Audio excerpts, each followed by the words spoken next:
अब तक collision discuss करते जा रहे हैं एंड अब जो हम कर रहे हैं वो कोलिजन का मोमेंटम की variation with respect to time axis के ऊपर हम लोग ड्रॉ करने वाले हैं, ठीक है।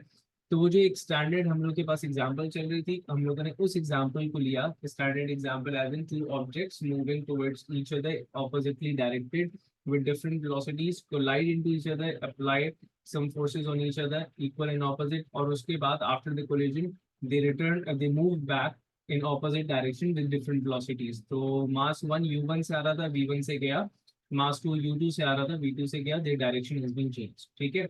अच्छा, अब बहुत इंपॉर्टेंट बातें जो हम लोग कोलिजन से रिलेटेड यहाँ पे डिस्कस करेंगे, ठीक है। सबसे पहले जो कोलिजन का एक ग्राफ हमारे पास बनता है उसके अंदर there is a fraction of before collision, there is a fraction of during collision and there is a fraction of after collision. Assuming that both the objects were moving with a uniform velocity before the collision, so their momentum will also be a constant of a constant magnitude. ठीक है। तो let's say कि मैं अगर m1 की बात करूंगा, तो क्योंकि m1 जो है वो आपके पास इट्स मूविंग टुवर्ड्स राइट, तो इसका जो मोमेंटम है दैट वुड बी पॉजिटिव, और इसका जो मोमेंटम है m2 का दैट वुड बी नेगेटिव, ठीक है।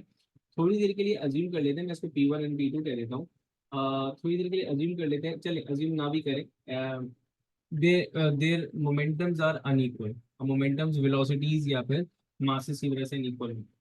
तो सबसे पहले लेट्स से कि एक हम लोगों ने टाइम इंस्टेंट ड्रॉ कर लेते हैं।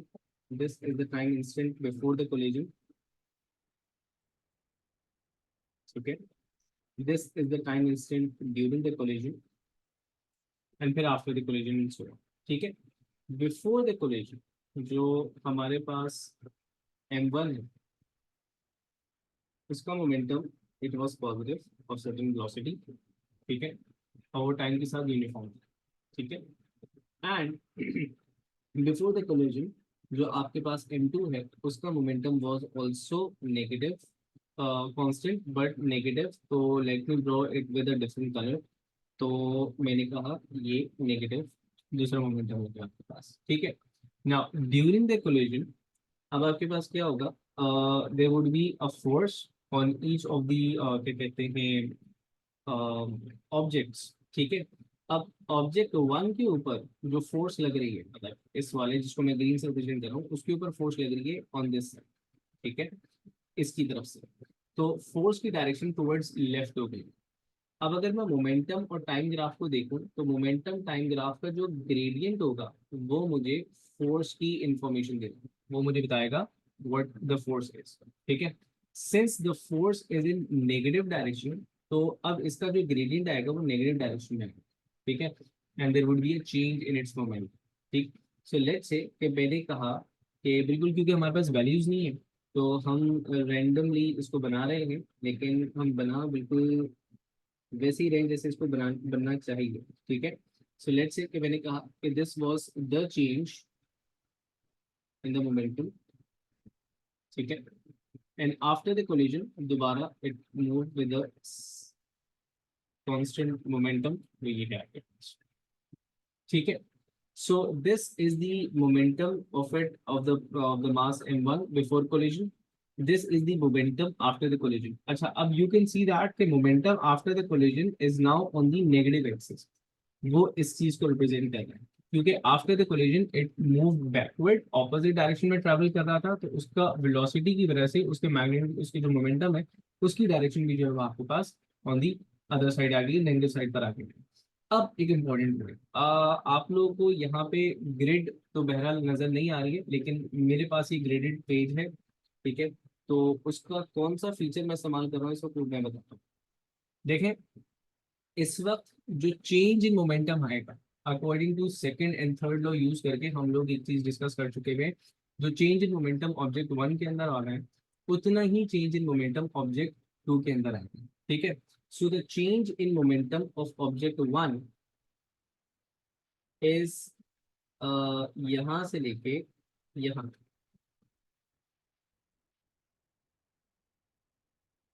ठीक है। This is the change in momentum P1, अच्छा, अकॉर्डिंग टू माय ग्रिड जो मेरे पास बनाई हुई है, तो वो 1 2 3 4 5 6 7 बॉक्सेस पर आ रही है। तो मैं यहाँ पे 7 यूनिट्स का चेंज लिख देता हूँ। ठीक है। ग्रिड बहुत ही लाइट नजर आ रही है स्क्रीन पे आप लोगों को, तो मैंने इसलिए यहाँ पे लिख दिया कि मेरे पास एक जो चेंज आया है इट इज ऑफ 7 यूनिट्स। तो अब जितना चेंज 7 यूनिट्स का ऑब्जेक्ट वन के अंदर आया था, उतना ही 7 यूनिट्स का चेंज इसके अंदर आना चाहिए। ठीक है, अब 7 यूनिट्स का चेंज किस तरह आ रहे हैं यहाँ पे? So this is 1 2 3 4 5 6 and 7। तो दिस इज द पॉइंट जहां पर आपके पास final momentum of object two होगा। तो final momentum of object two बनाने के लिए, तो final momentum of object two would be, ठीक है। अब मैं क्या करूंगा, I simply join the line, right. ठीक है। अब इम्पोर्टेंट पॉइंट क्या है? This is the initial momentum, मतलब ये जो आपके पास वैल्यूज है वो मैं यहाँ पे लिख दूँ। This represents m1 u1, this line represents m2 u2, this line is representing m1 v1, और सिमिलरली ये पर्पल वाली ऊपर line is representing m2 v2। अच्छा, अब आप ये देखो, अकॉर्डिंग टू द डायग्राम आपके पास जो मास टू था it move towards right hand side, तो पॉजिटिव हो गया मोमेंटम वेलोसिटी की वजह से, तो अब मोमेंटम नेगेटिव से पॉजिटिव की तरफ आ। ठीक है।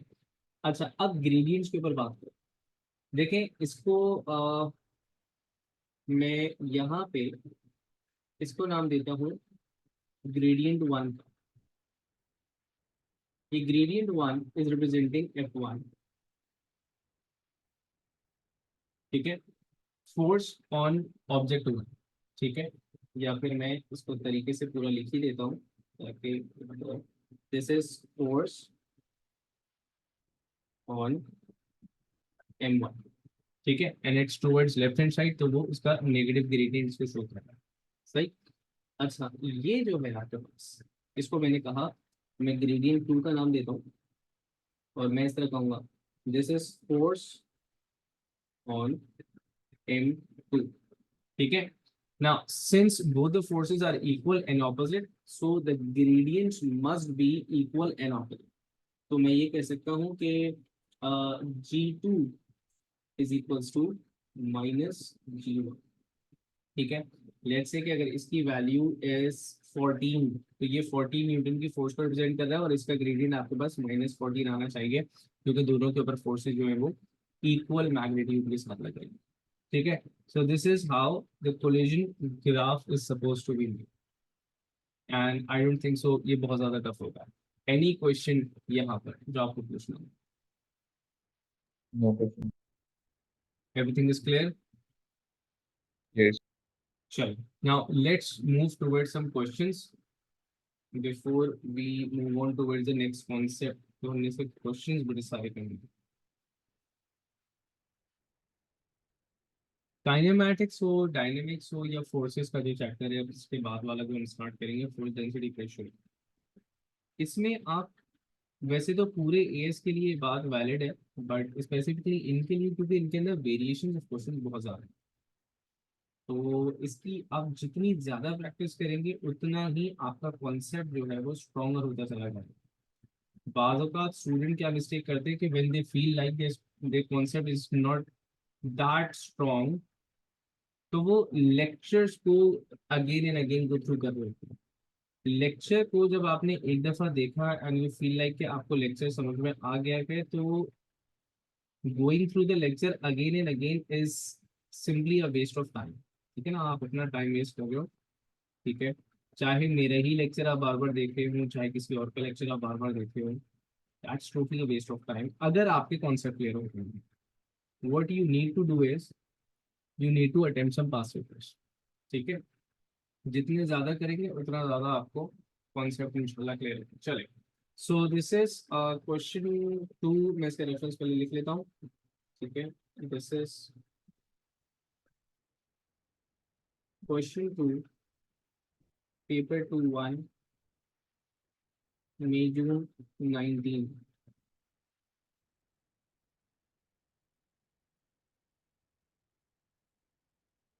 ठीक है।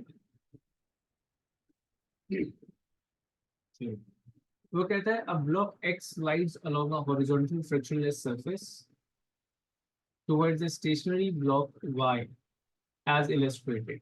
ठीक है, मासेस शायद नहीं गिवन है अभी तक, या फिर बाद में देखेंगे मासेस क्या है, लेकिन there is a block X, ये मूव कर रहा है, इसका मोमेंटम दे रखा हुआ है 0.4 kg metres per second, and क्योंकि इट इज स्टेशनरी तो इसका मोमेंटम भी जो है, ये momentum of Y would be zero. अच्छा, उसने ऐसा कहा कि there are no resistive forces acting on block X as it moves towards block y, तो we are considering it as a isolated system at time t0, block x has a momentum of 0.4 kg meter per second. A short time later the two blocks collide and they separated। ठीक है, the variation with time t of the momentum of block y is shown। momentum of block y show कर रखा हुआ है, तो definitely पहले क्योंकि ये स्टेशनरी था तो इसका momentum was zero, and after the interaction the collision उसके बाद it had a non zero momentum 0.45 यहाँ पे शो हो रहा है। अच्छा, एक चीज जो मैं यहाँ पर भी शो कर सकता हूँ, मैं उसको इस वाले ग्राफ में मुझे शो करना था, मिस आउट हो गया। अब देखिए ये जो टाइम एक्सिस है ना, क्योंकि वो वहां पे इसका जिक्र मोस्ट प्रोबेबली शायद आएगा। देखिए ये जो टाइम है आपके पास, ऑल्दो के आई थिंक आप लोग के लिए ऑब्वियस हो गया होगा, दिस टाइम जिसके अंदर there was a change in momentum, this is the impact time.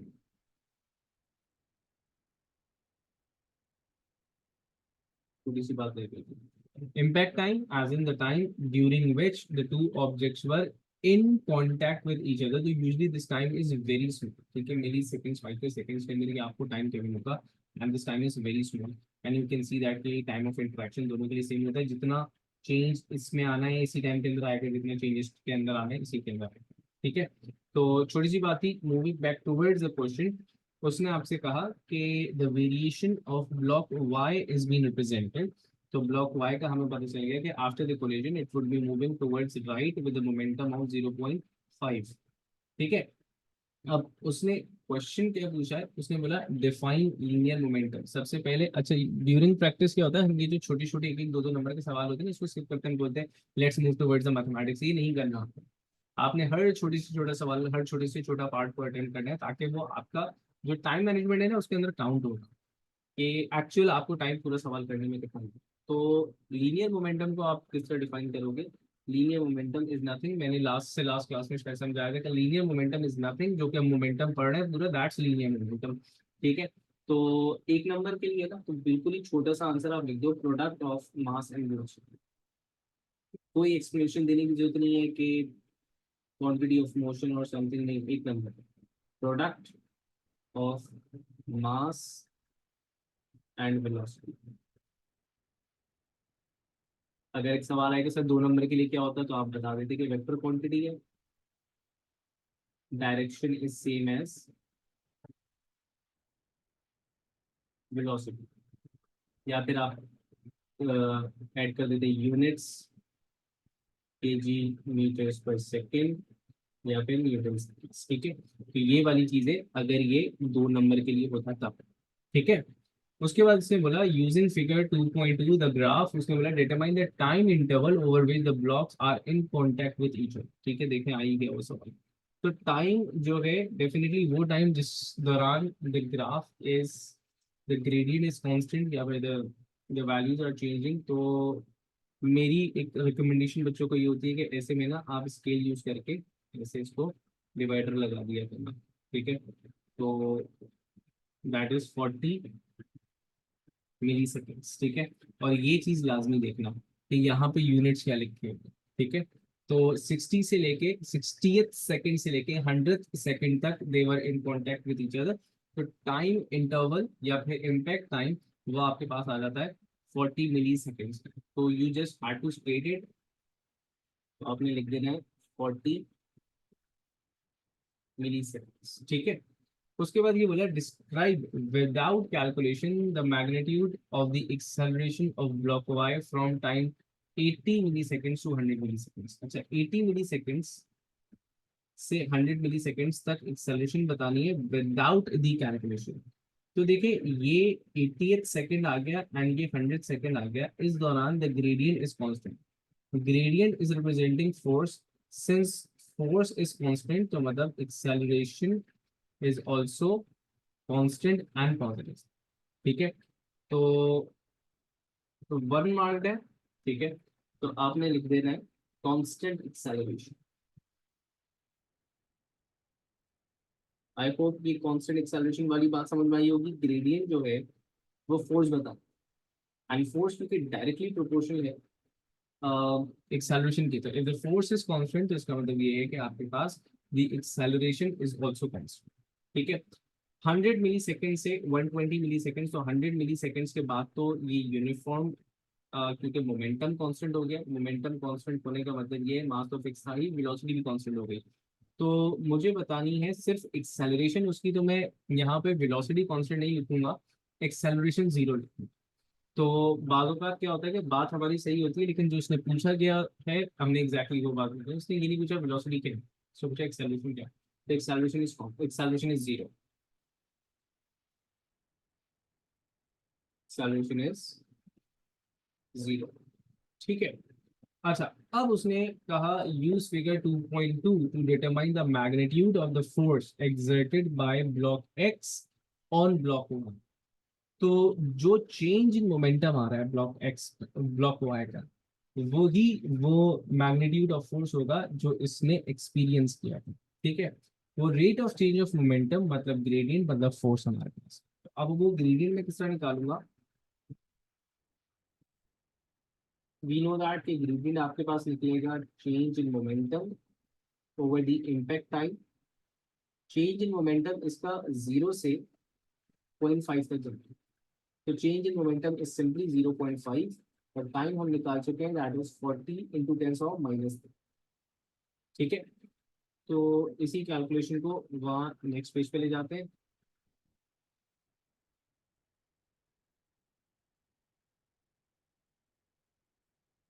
ठीक है, इसकी जरा वैल्यू कैलकुलेट करके बताइएगा आप लोग मुझे।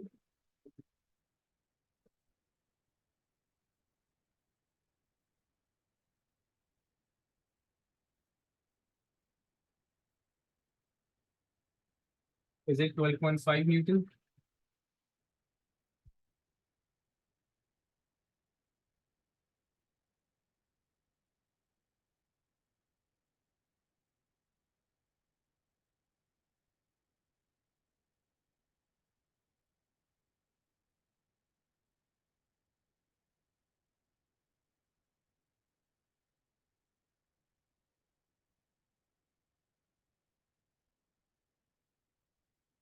बच्चों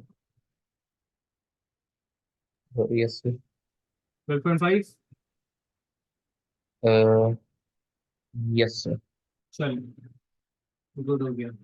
अच्छा, उसके बाद इसने बोला on figure 2.2 sketch the variation of the momentum of block x with the time T, T zero से लेके T Sir, 1.25, 12.5 hour. 1.25 hour, sorry. 1.25 नहीं आ सकता।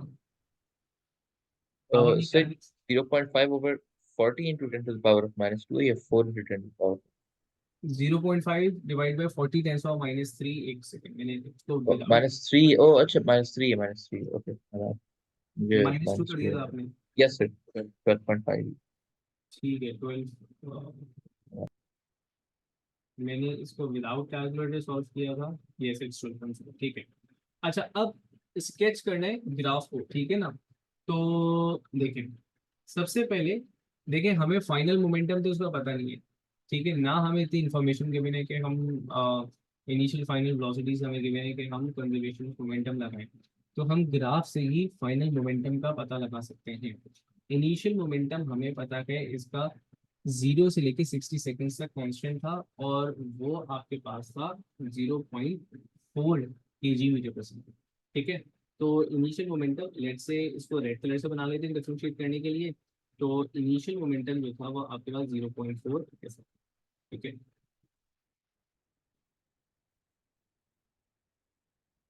ठीक। अच्छा, उसके बाद अब आपने देखनी है वेरिएशन। ठीक है, मैंने क्या कहा था, जितने यूनिट्स का चेंज, मतलब जितना चेंज इन मोमेंटम y में आएगा उतना ही x के अंदर आ रहा है, एंड इन ऑपोजिट डायरेक्शन। तो y इंक्रीज बाय 0.5, तो x वुड डिक्रीज बाय 0.5, तो x चला जाएगा, अगर आप 0.5 में से 0.5 माइनस कर दो तो x चला जाएगा आपके पास -0.1 के ऊपर। तो -0.1 के ऊपर I make a straight line, 1/60 तक बनाना था स्ट्रेट लाइन। उसके बाद ज्वाइन द टू लाइंस, और इनका ग्रेडियंट लाजमी तौर पे आपके पास सेम है। ठीक है, simple and clear, right? Is the concept clear? Yes, sir. Okay,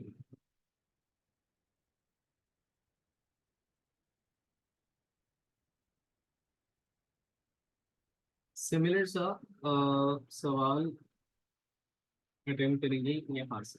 ठीक है, चलो रेफरेंस देखिए, this is question number 3, 2 November 19, this is paper 2 November 19। ठीक है, state Newton's third law of motion, चलेंगे, what would you state as Newton's third law? मुझे वो statement बताइएगा जो आप पेपर में लिखेंगे, मतलब जो आप पेपर में एक्चुअली लिख रहे हैं, मुझे वो स्टेटमेंट बताइए, चैट में बताइएगा ताकि मैं उसको पढ़ सकूं।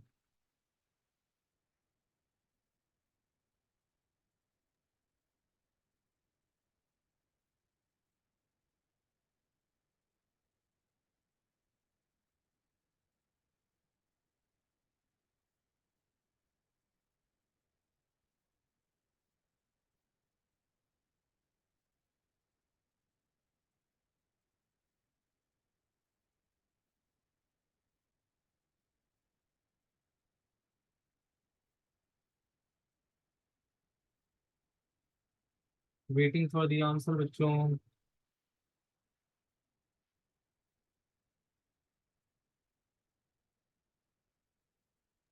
Sir, part A का. पार्ट ए का,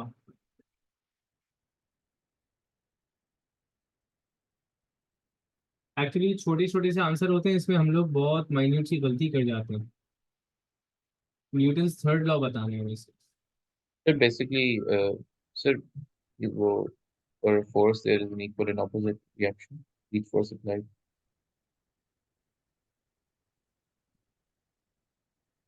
द पार्शियल कॉन्सेप्ट, ठीक है ना? अब यहाँ पे you won't be mark, the forces are हाँ, equal and opposite, not always. ठीक है, मनुष आप बताइए। अब आप लोग साथ बैठे हैं, आपने बोला इसका आंसर तो गलत हो गया, मैं कुछ और सोच के लाती हूँ। नहीं sir, we're in different rooms. चले, let's write it down. The answer should be, जब आप एक चीज को याद रखिए, साइंसेस के अंदर देयर आर सर्टेन रूल्स। ठीक है, साइंस के अंदर when it talks about rules, talks about laws, talks about principle or definition. ठीक है, so you need to quote specific words. ठीक है, in definition you might define it with a in different way. For example, rate of change of displacement या displacement covered per unit time, ठीक है ना, या change in displacement per unit time, ये variations आ गई हैं, rephrasing आ गई है। Try not to rephrase your answer when you are stating laws or principle। ठीक है, तो मतलब मैं ये नहीं कह रहा कि you have to rote learn, ठीक है, but yes, in other words yes, because this is how science works. ठीक है, तो आपके पास you write when two bodies interact,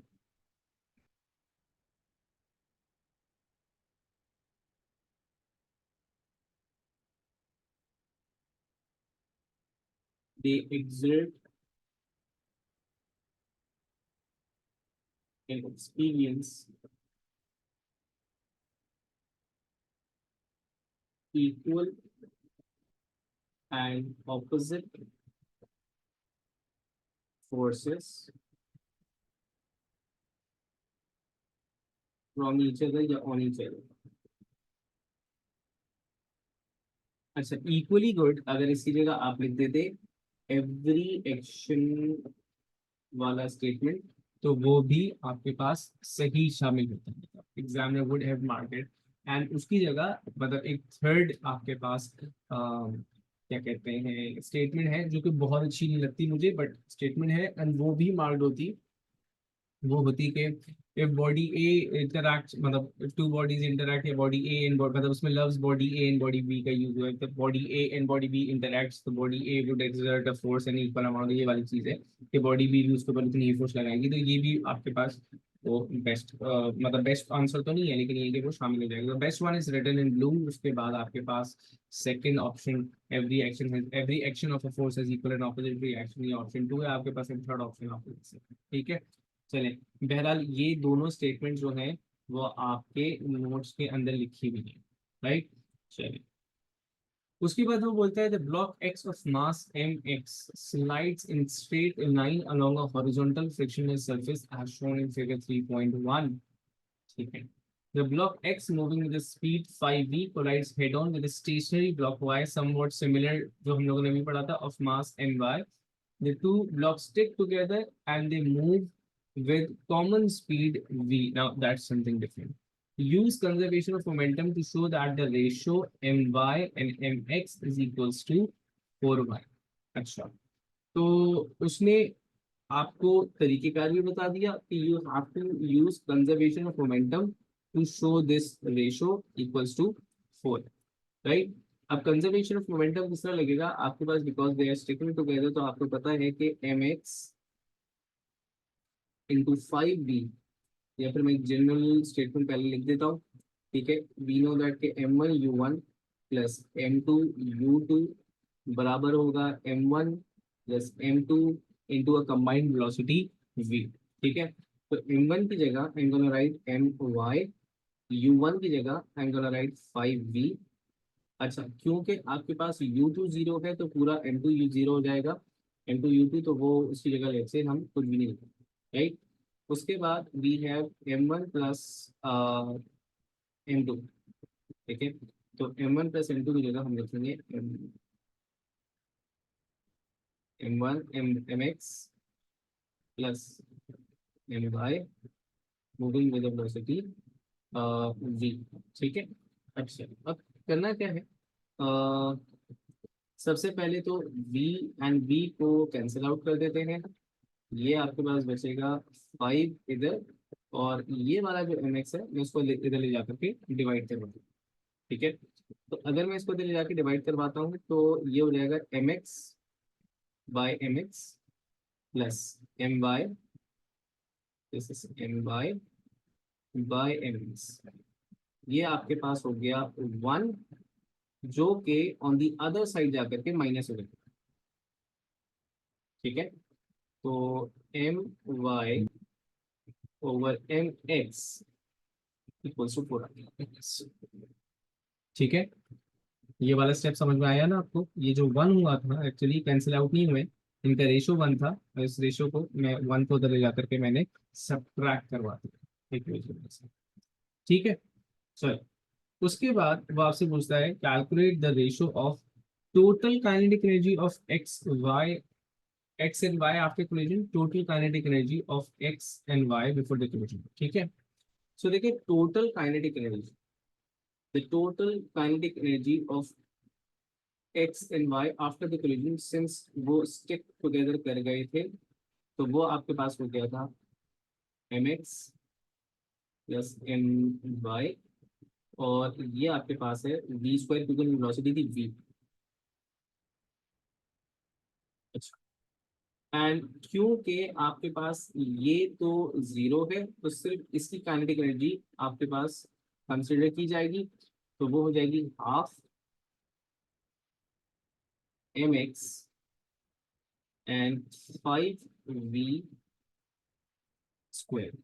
ठीक है, अब देखें यहाँ पे पता नहीं क्यों जब न्यूमेरिकल वैल्यूज कम हो और इस तरह डील करना हो तो एट टाइम्स ये हो जाता है कंफ्यूजन बच्चों के लिए। तो यहाँ पे अब फिजिक्स खत्म हो गई है, वो बिल्कुल ही अर्ली मैथ्स लेवल्स डी वाली जो होती थी ना, सिंप्लीफाई दी इक्वेशन वाली, ये वो कहानी शुरू हो गई है, बस यहाँ पे स्लाइटली ट्रिक है थोड़ी सी।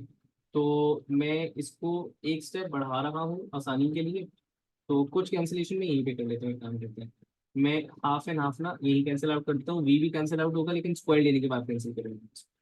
तो ये हो जाएगा M X plus M X, ये वी स्क्वायर था, और ये हो जाएगा 25 वी स्क्वायर। तो ये वी स्क्वायर और वी स्क्वायर ये भी आपके पास क्या हो जाता है, कैंसिल आउट हो जाता है। ठीक है, उसके बाद मैं अगर इसको सेपरेट करके लिख लूँ कि एम एक्स डिवाइड हो रहा है ये, ठीक है, अच्छा, M Y over M X 25। तो बेटा ये आपके पास अगेन हो गया 1, और ये ऊपर आप कैलकुलेट कर चुके हो, इसकी वैल्यू है आपके पास 4। ठीक है, तो ये क्या हो जाएगा आपके पास, ये बन जाएगा आपके पास 1 + 4, 1/25। ठीक है, तो अब आप इसको सिंप्लीफाई कर दो एंड वैल्यू आपके पास आ जाएगी, जो भी वैल्यू आ रही है वो बताइएगा।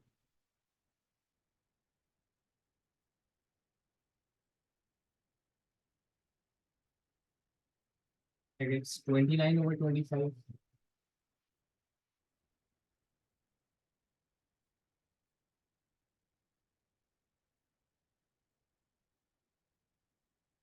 Yes, sir, 29/25, 1.16. ठीक है, ठीक है, तो अब उसके बाद होता है state the value of the ratio in two for the perfectly elastic collision. State the value of two, अच्छा, state the value of two मतलब ratio of the kinetic energies. तो if it was perfectly elastic, तो जितनी kinetic energy after the collision है उतनी ही kinetic energy before the collision होगी, जिसका रेशियो आपके पास 1 के बराबर आता। तो if if it was a perfectly elastic collision, जो कि इस सूरत में नहीं है लेकिन अगर होता, तो इसकी वैल्यू जाती है आपके पास 1, क्योंकि दोनों kinetic energies before and after जो है वो आपके पास सेम होती है।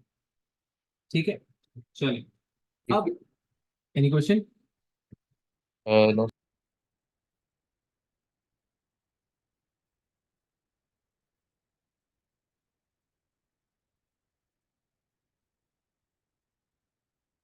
चलिए, अच्छा, वो कहता है the variation with time T of the momentum of block X in B is shown in figure 3.3। ठीक है, block X makes contact with block Y for a time 20 milliseconds, वो ग्राफ में भी शो रखा कर रखा हुआ है। Describe qualitatively the magnitude and the direction of the resulting force if any acting on the block X in the interval और in the time interval. Magnitude and direction, तो 0 से लेके 20th सेकंड तक तो देयर वाज नो फोर्स। ठीक है, तो magnitude is 0। ठीक है, अच्छा, उसके बाद आपके पास 20 से 40 सेकंड्स, 20 से 40 सेकंड्स का मतलब ये है कि यहाँ से लेके यहाँ तक का टाइम। तो इस टाइम ड्यूरेशन के अंदर the force the gradient is constant, तो मतलब force is constant, the gradient is negative, तो उसका मतलब है कि the force is negative. Force negative होने का मतलब ये है कि हमारे लिए नेगेटिव है लेफ्ट हैंड साइड। ठीक है, तो उसने बोला मैग्नीट्यूड डायरेक्शन, और क्वालिटेटिवली बताना है तो ये बताना है increasing decreasing uniform non uniform, ये सारी चीजें बतानी होती है। ठीक है, तो मैग्नीट्यूड तो उसका हुआ कांस्टेंट फोर्स,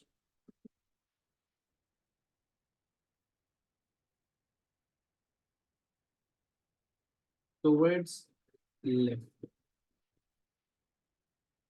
ठीक है, एक कांस्टेंट फोर्स लग रही है टुवर्ड्स लेफ्ट। उसके बाद ये बोलते हैं on figure 3.3 sketch the variation of the momentum of block Y with time T from T0 से T60 सेकेंड्स अगेन। अच्छा, इट्स ब्लॉक वाई।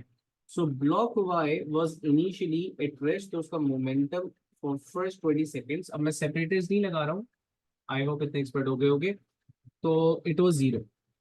ठीक है, change in momentum in block Y in block axes 1, 2, 3 and 4 boxes. तो इसका भी 1, 2 3 and 4 boxes यहाँ तक होना चाहिए। तो आफ्टर द कोलिजन वो ही कांस्टेंट हो जाएगा लाइक दिस, 4 बॉक्सेस का चेंज और चेंज इन मोमेंटम इस तरह से। क्लियर हुआ पॉइंट? Yes. चलो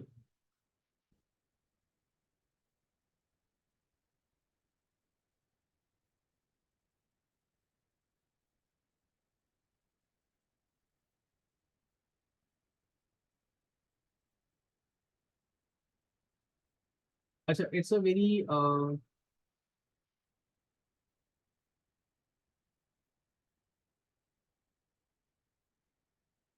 चलिए सवाल करते हैं। एक आखिरी सवाल आज का, this is fourth time graph, क्योंकि आ गया फोर्थ टाइम ग्राफ के अभी तक क्वेश्चन नहीं देखे थे हमने। तो this is question number 2 and paper 2 1 November 20, paper 2 1 November 21। ठीक है, सबसे पहले आ गया डिफाइन मोमेंटम। ठीक है, तो मेरे ख्याल से अभी हमने किया था थोड़ी देर पहले, वहां पे लफ्ज लीनियर मोमेंटम का इस्तेमाल हुआ था, यहाँ पे सिंपली मोमेंटम का इस्तेमाल कर लिया। तो डिफाइन मोमेंटम में आप लिखेंगे product of mass and velocity.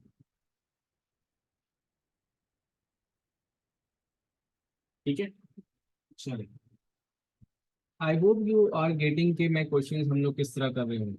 ठीक है, अच्छा अब आगे देखें, वो कहते हैं to balls x and y are equal of equal diameter but different masses 0.24 and 0.12 kg respectively slides towards each other on a frictionless horizontal surface as shown in figure 2.1। frictionless बोल दिया ना, तो मतलब यहाँ पे वो बात दे रहा है आइसोलेटेड सिस्टम की। ठीक है, ओके, मासेस दिए हुए हैं एंड वेलोसिटीज दे रखी हुई है, और इस दफा इसने जो शो कर रखा हुआ है वो both balls have initial speed 2.3 meter per second before they collide with each other। Figure 2.2 shows the variation with time t of the force Fy exerted on ball y by ball x। तो मतलब ये जो force है ये आपके पास इसके ऊपर लगने वाली फोर्स है। ठीक है, अच्छा ना, why the variation is like this, ये और ये। ठीक है ना, ऐसा क्यों? ऐसा इसलिए है क्योंकि initially there would be an a positive force. ठीक है, मैग्नीट्यूड, और उसके बाद चेंज इन वेलोसिटीज की वजह से the magnitude of the force constantly decreased. ठीक है ना, तो ये पूरा आपके पास इम्पैक्ट टाइम आ चुका है इसका। अब सवाल वो क्या पूछते हैं वो देख सकते हैं, वो कहते हैं calculate the kinetic energy on the ball X before the collision. तो बहुत ही आसान सवाल पूछ लिया। तो आपके पास kinetic energy would be half mv² फिर हाफ मास की वैल्यू उसने बॉल एक्स की दे रखी थी 0.24 एंड वेलोसिटी दोनों की सेम थी, दैट इज 2.3। तो जल्दी से कैलकुलेटर हाथ में रख कर वेलोसिटी निकालिए, काइनेटिक एनर्जी की वैल्यू निकालिए कितनी आ रही है।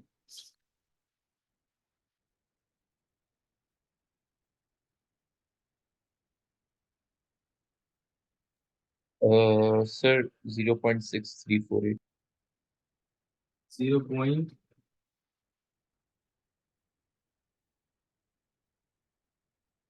Sorry, I did it wrong।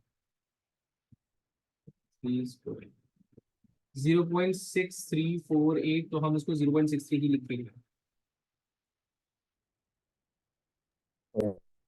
ठीक है, अपनी हैबिट बना लीजिए कि आपने जो आंसर लिखना है वो टू सिग्निफिकेंट फिगर्स के अंदर लिखना। ठीक है, आदत बना लीजिएगा Yes. इसकी। तो इतने सिंपल सवाल के लिए आपको 3 नंबर मिल गया। अब जरा इसको 3 नंबर की जस्टिफिकेशन भी सीखो। एक फॉर द फॉर्मूला, दूसरा फॉर द करेक्ट वैल्यूज, तीसरा फॉर द करेक्ट आंसर। यहाँ पे 3 नंबर के लिए एग्जामिनर का कोई भी स्टेप होता है ना बेटा, वो जस्टिफाइड होता है। तो एग्जामिनर ने सिर्फ हाफ mv² का एक नंबर दे देता और फिर इसका एक नंबर दे देता, वो यहाँ पे क्या जज कर रहा है, वो यहाँ पे ये जज कर रहा है कि आपके पास दो मासेस हैं, आप कौन सा वाला मास इंक्लूड कर रहे हैं। आई बात समझ में आपको? तो yes. You are getting the question, आप हाईलाइट कर रहे हो चीजों को बिल्कुल प्रॉपरली कि अच्छा अब इस वाले ऑब्जेक्ट की बात हो रही है, आपने क्वेश्चन प्रॉपरली पढ़ा हुआ है, ये चीज इस एक नंबर के अंदर पेश किया, तो एग्जामिनर का माइंडसेट आपने इस तरह रीड कर। वो ये कहता है the area enclosed by the lines and the time axis represents the change in momentum of ball y during the collision, determine the magnitude of the change in momentum of ball y। तो definitely it's a force time graph. तो आपके पास area जो enclosed है वो f into T change in momentum के बराबर है, लेकिन f इंटू टी डायरेक्टली नहीं निकलेगा because we have a triangle, तो हम इसको ट्राइंगुलर फॉर्मूला से करेंगे। तो चेंज इन मोमेंटम या फिर एरिया इनक्लोज्ड आपके पास ट्राइंगल का फॉर्मूला हाफ इंटू बेस। अच्छा अब फॉर्मूला में डाल रहा हूँ तो I have to look at the units, ठीक है। तो it's 5 into 10⁻³ and height is, यहाँ पर वैल्यू आ रही है, सो दिस वुड बी 300, तो 240, राइट। मतलब आप लोग भी इसको देखें, दिस वुड बी 240, क्योंकि वन स्मॉल बॉक्स मुझे 20, सॉरी हाँ 20 की इंफॉर्मेशन दे रही है।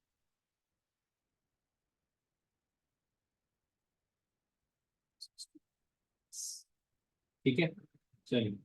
तो हाइट में मैंने लिख देना है 240। जरा वैल्यू बताइएगा जल्दी से क्या आ रही है।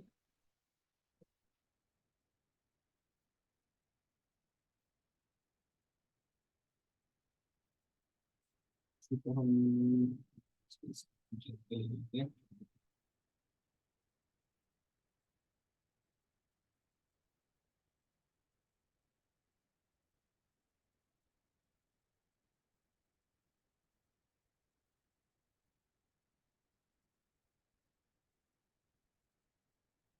इसकी वैल्यू बताइएगा बेटा।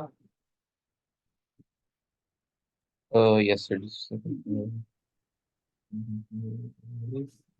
-3 and 240, it's सर ये आ रहा है 3/5। 0.6 न्यूटन सेकेंड्स मेरे पास, आप अपने पास बताइए। तो मेरे पास भी 0.6 आ रहा है। चलो बेहतरीन हो गया। उसके बाद वो बोलते हैं calculate the magnitude of the force of the ball Y after the collision. After the collision क्या वेरिएशन है, तो देखिए आपके पास ठीक है, initial velocity is given to be 2.3, ठीक है। तो change in momentum is basically equal to change in velocities v minus u, ऐसे ही है। तो चेंज इन मोमेंटम आपके पास आ गया 0.6, मास की वैल्यू थी 0.24, फाइनल वेलोसिटी आपसे मांगी है and initial velocity is negative 0. I missed the value 2.3, it is -2.3। क्यों लिख रहा हूँ मैं -2.3, इसलिए लिखा है क्योंकि it's moving towards left initial, ठीक है। तो 0.6 डिवाइडेड बाय 0.24 v प्लस 2.3, तो 0.6 डिवाइडेड बाय 0.24, इट्स 1/4 मतलब 0.25।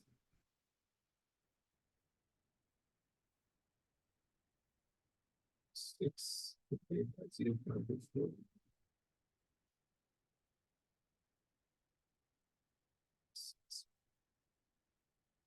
It's 2.5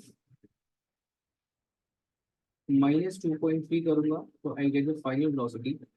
So the final velocity is 0.2 meters per second, ठीक है। Very different calculation from the previous two questions, तो बड़ा हेल्पफुल होगा आपका। अच्छा अब आसान सा सवाल लेकिन मुश्किल लगने वाला। उसने बोला figure 2.3, on figure 2.3 scale the variation with time t of the force exerted on ball x by ball Y during the collision. तो देखिए बॉल एक्स के ऊपर लगने वाली फोर्स लगेगी, तो एफ एक्स जो है वो आपके पास माइनस एफ वाई होनी चाहिए according to the third law of motion. तो जैसा ग्राफ आपके पास वहां बना हुआ है उसका बिल्कुल ही रेसिप्रोकल, मतलब उसका बिल्कुल ही आपके पास जो है ना रेसिप्रोकल ग्राफ यहाँ बना है। जीरो से start from zero and 3 seconds पे 240 पे जा रहा है। ठीक है, तो यहाँ पर भी the force would be same but in opposite direction. तो जीरो से स्टार्ट करेगी फोर्स एंड 3 सेकेंड्स पे -240 तक जा रही है, तो -240 इज, ठीक है। एंड उसके बाद फर्दर ये -240 से जीरो पर आ जाएगी क्योंकि वो 240 से जीरो पर।